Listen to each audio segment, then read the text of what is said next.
À la date limite, un seul nom avait été présenté par les États membres pour le poste de directeur général de l'Organisation mondiale de la santé, celui de Tedros Ghebreyesus. Les nominations ont été faites secrètement, au moyen d'enveloppes confidentielles qui ont été envoyées aux États membres. Le directeur de l'OMS a obtenu le soutien de la France et de l'Allemagne, entre autres membres de l'Union européenne, et de 3 pays africains, le Botswana, le Kenya et le Rwanda. L'Allemagne et l'Espagne soutiennent que le renforcement de l'Agence des Nations Unies doit se poursuivre, à la suite de la pandémie, avec un engagement total et indivisible, affirmant que l'organisation avait besoin d'un leadership fort, pragmatique et visionnaire. Le biologiste de 56 ans a travaillé comme spécialiste du paludisme sur le terrain, en Éthiopie, avant de diriger un bureau régional de la santé, puis de rejoindre le gouvernement, gravissant les échelons ministériels. En 2017, il est devenu le premier Africain à diriger la puissante agence onusienne.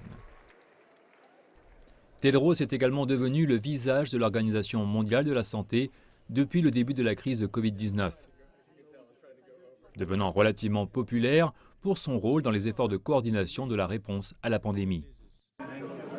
Tedros est farouchement opposé à l'approche du mois d'abord dans la distribution des vaccins. Il affirme que cela ne fera que prolonger la crise.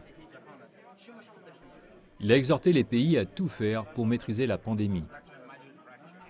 Enfin, il a récemment présenté les excuses officielles après qu'un rapport dévastateur avait été publié concernant des allégations de viol et d'agressions sexuelles commis par 21 employés de l'OMS envoyés pour lutter contre le Ebola en République démocratique du Congo entre 2018 et 2020.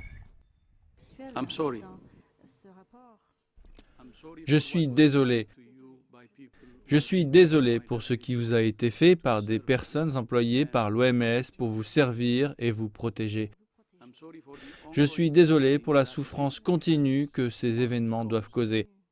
Je suis désolé que vous ayez dû les revivre en parlant à la Commission de ce qui est arrivé. Les diplomates africains à Genève ont par ailleurs décrit Tedros comme un ami de l'Afrique qui a beaucoup œuvré pour le continent.